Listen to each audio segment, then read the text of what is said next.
And tonight the search is intensifying for missing 3-year-old Kamille McKinney, missing for nearly 50 hours now. Good evening. Thanks for joining us. I'm Jack Royer. Tonight we have team coverage. CBS 42's Malik Rankin is speaking with neighbors aiding in the search. But we begin tonight with CBS 42's Lee Garner at Birmingham Police Headquarters, as Lee, they're now questioning a second person of interest. Right, Jack, that's what we learned in our last update from police, that they had taken that second person of interest into custody. They have been interviewing that person and that initial person of interest all day. And they are also telling us that they believe that there could be even more people involved in the abduction of McKinney. However, the most unsettling thing at this hour is that the police still don't know where McKinney could be. They don't even know if she's still in the state of Alabama. The delay wasn't necessarily a law enforcement delay. It was a delay in reporting to law enforcement, as many families think that they can resolve the issue on their own. That was Chief Smith's response when asked about the gap between the time when Kamille, or Cupcake McKinney, went missing and when law enforcement got involved.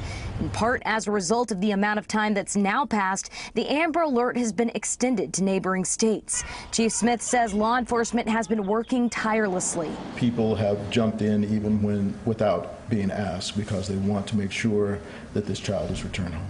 And so have community members. Last night we started sending out people to start contacting hotels and gas stations, not just here in Alabama, but we started making contact in the surrounding states. A group of volunteers and some of McKinney's family members went back to the apartments where a person of interest was taken into custody Sunday evening. I mean, it's important. I felt it. I'm a father of 2 with 1 on the way, and so I just imagine if this was my child, what would they do for me? The governor's office and local district attorney have teamed up to offer a $5,000 reward for information leading to an arrest and conviction, as well as locating McKinney. The most important factor, and I'm sure I'm speaking for the governor and anybody else involved, that the most important factor right now is to get any information we can to bring these people to justice, and to also make sure that Cupcake is safe and sound and back home where she belongs.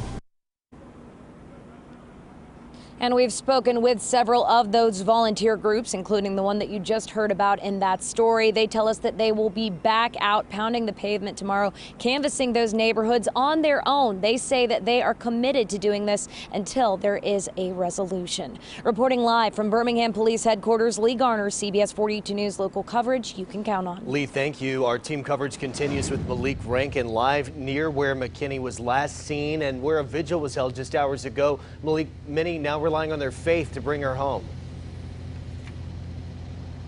That's right, Jack. Family members of Kamille McKinney were gathered here as friends and neighbors took turns praying for a positive outcome.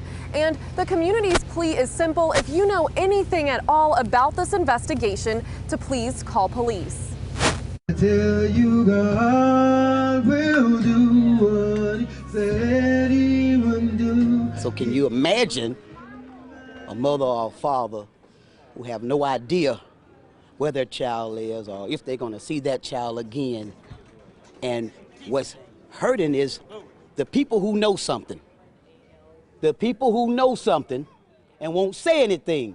Emotions were high in the Tom Brown village as the community prayed for good news. Some family members spoke at the vigil, urging everyone to hand over any information they have to police. If you know, don't be afraid to say. Speak up. Speak up. Speak out. This story sits heavy on the hearts of many parents who didn't know Cupcake but want to help her get home safely. I haven't been able to sleep, and I don't even know the baby, but I was estranged from my grandkids, and it breaks my heart. So if you have any heart, please let her go. She's a little kid. These friends and family members are hoping God will intervene. All I know is it's a child, and God put us here to protect these children, and we gotta do better.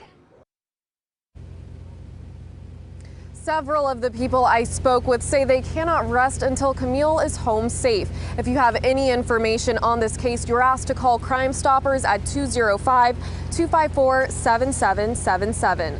Live in Birmingham, I'm Malik Rankin, CBS 42 News, local coverage you can count on. Malik Rankin live on the scene tonight, and we've been in this community since the story broke, speaking with neighbors working to bring Kamille McKinney home. There is much more of our coverage right now on CBS42.com. That's where you'll find a timeline of events over the past few days and the information law enforcement needs you to know as the search continues right now.